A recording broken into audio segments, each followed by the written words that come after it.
When you are healthy and happy, your kids will be too. When Mother Tree is strong, so will the roots and baby trees connected to. Your joy is contagious and you will have better behaved kids with little effort. We can have our bad days, but our overall health is going to indicate the physical, mental, emotional, and spiritual health of our children. Often I see parents doing too much for their kids. When we do more for ourselves, we are actually doing more for them. They will learn that the whole family's needs need to be taken care of and not just theirs. The more we spoil our kids, the more they will expect and the more whiny they will get when things don't go their way. When they see us enjoying our work, they want to join in. They want to feel big and responsible. The more we are enjoying our work in front of them, the more they will want to join in without us having to force it upon them. Now, there are times in my life when having a shower is a luxury, getting dressed might not happen, and I feel like I'm treading water just to keep up. But this is just part of the roller coaster ride of parenting. We have our awesome days and we have our really low, sad, lonely days too. Sometimes I feel like I'm on top of the world and I'm so proud of all I've done. So here are some ideas to help you incorporate self-care into your day so that we can feel good and share our health to the future generations. When I wake up in the morning, I wash my face with cold water and a little bit of bar soap. This helps wake me up and freshen up my skin. Then I moisturize with a little bit of jojoba oil that I put in roseseed hip oil, carrot seed oil, and vitamin E oil for extra skin benefits. It's really easy and inexpensive when you DIY. Be careful with what products you're putting on your face. Oftentimes expensive or high-end brands often are loaded with toxic products. I rarely put on makeup. I'll use the tongue scraper to scrape all the toxic buildup over the night. And I'll brush my hair and get dressed, which makes me feel so much better.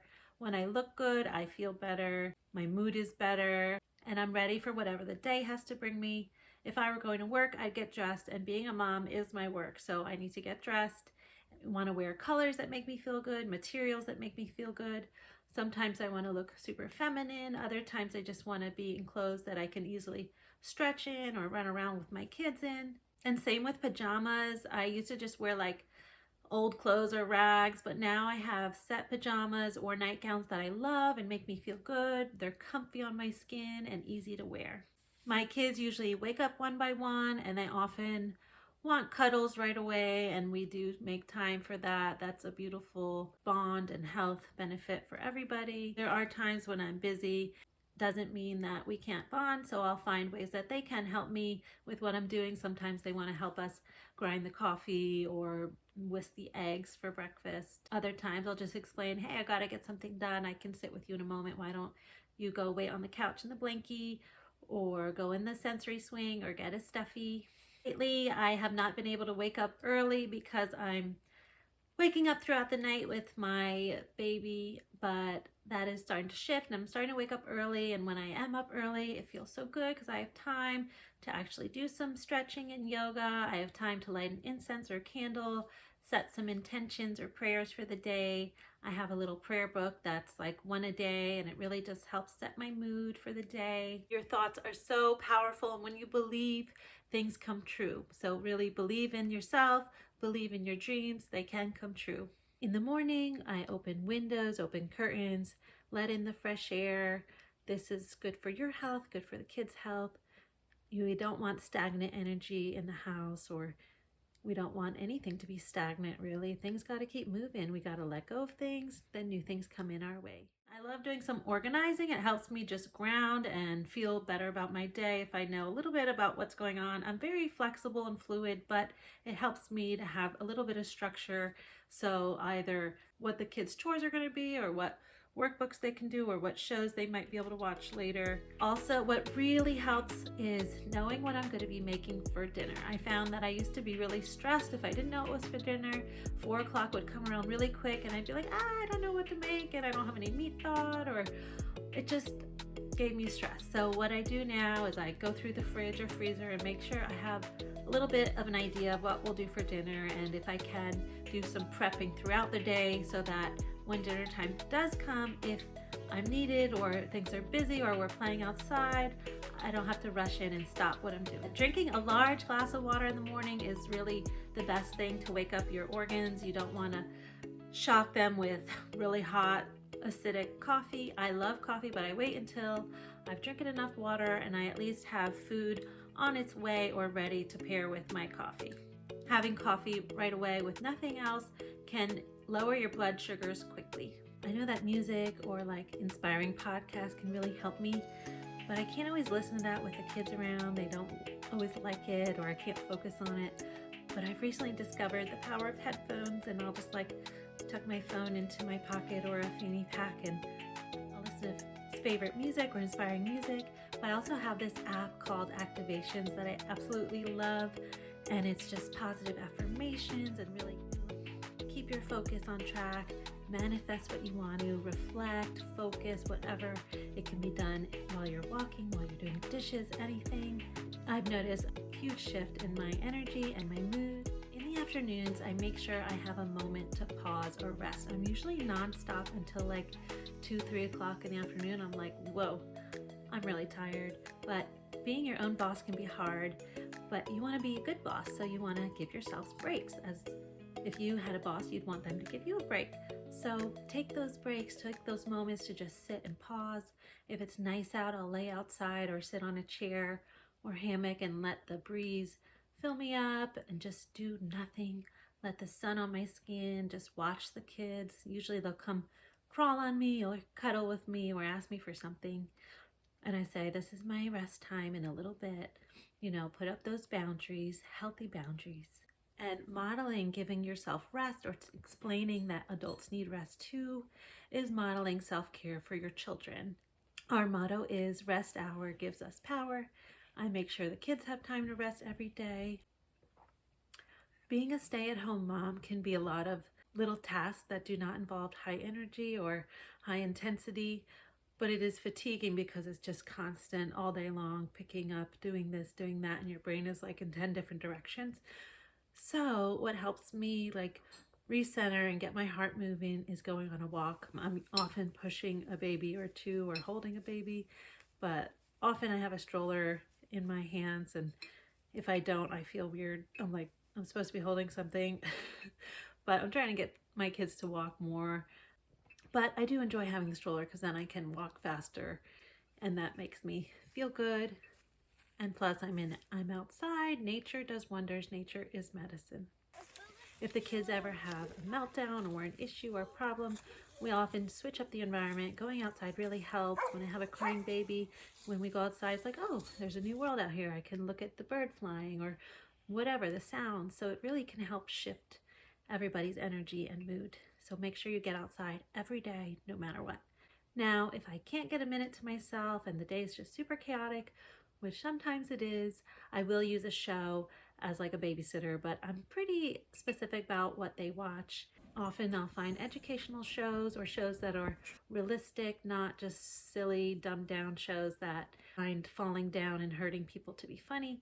I'm really specific about what kind of morals and lessons are being imprinted onto these young children's minds. And screen time for our kids, never first thing in the morning and never right before bed, because it does not help children fall asleep when they've been in front of a screen. It's stimulating and it's a lot of bright lights before bed. You really want to dim the lights and keep the lights down low, especially at night. We'll light candles and turn off the overhead lights and put on salt lamp. If I haven't had the time for a nourishing full meal to myself, I might do this while the kids are either resting or watching a show. And this way I can just sit, be silent with my food, eat the food that I want to eat, and no one is saying, ooh, what's on your plate? Can I have a bite? Can I taste?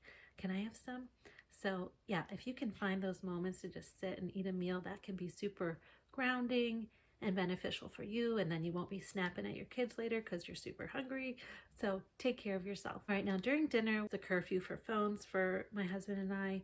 We don't allow phones at the table, and then we have family time after dinner, which no phones allowed, or if we have to get something in or text somebody, we do it in hiding. But family time is really important to us. We're all doing something that we can all do together. This is a bonding time for all of us, and I really feel it impacts our family. Our family is so close, and I really feel it's because we prioritize time together. We might have a dance party, we might all go on a walk together, we might play a board game, we might just make up a silly game. Sometimes we take turns performing or acting. If we do need to split up the kids because sometimes the older kids want to do a more challenging game with father, then I'll take the kids outside and do something with them or start reading them some books in their room. Sometimes we play hide and go seek, and if I need to tidy up and clean up while I'm playing, it's really great because I could be like, oh, let me check if they're in the laundry room, and I'll go collect the laundry, and I'll say, oh, let me see if they're near the couch, and I'll bring my laundry to the couch so I can fold it there.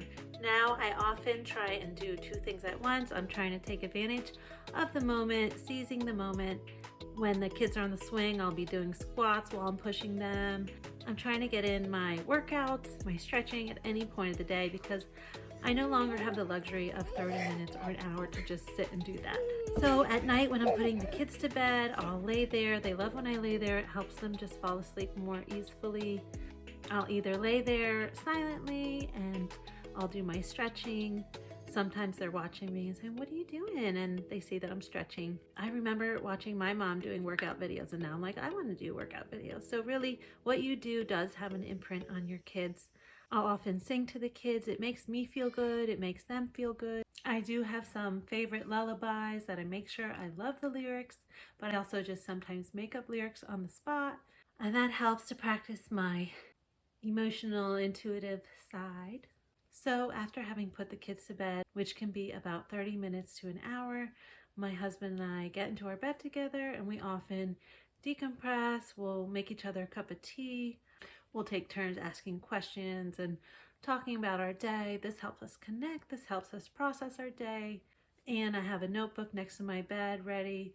Also always have water next to my bed. Writing down things that I think of for the next day helps me get them off my head, off my chest, and helps me sleep better without trying to hold on to these thoughts or trying not to forget something. We often massage each other, and even just 5 minutes makes a world of a difference. We're both so tired by the end of the day, but we do our best to make time for each other, make time for touch and intimacy.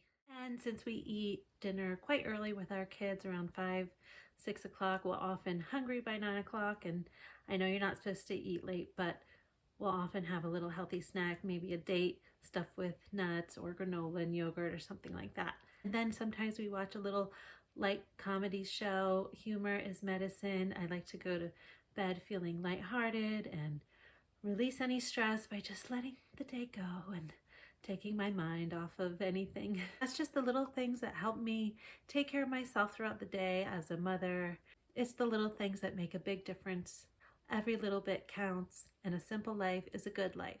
To be able to go deeper into my self-care, I prioritize time to meet with women. We have a women's circle, a women's group that meets quarterly. We have time for intentional talk, singing together, dancing, sharing our prayers, sharing our struggles. This usually lasts between 4 and 5 hours, and it gives my husband a great time to bond with the kids, take charge, and realize how much work I do every day with the kids. During the week, I love to have regular meetups with other moms. It also helps my mood, just being able to talk to another adult, having outlets for the kids to have other friends to play with, getting and exchanging ideas with other moms is really beneficial to your health, your inspiration. Health is wealth, and when we are healthy, we can live longer, and what is truly more wealth than that? Experiencing our world, our children, their children. When we prioritize our self-care, our kids will see that and learn how to apply that in their lives when they are older too. Your kids pick up on everything, and the way you respond, the way you react, the way you take care of yourself is going to greatly impact how they do and how they behave. Turn on the switch and make time for you. You deserve it. Let me know in the comments how you can incorporate self-care into your day. And most importantly, believe in yourself. I believe in you.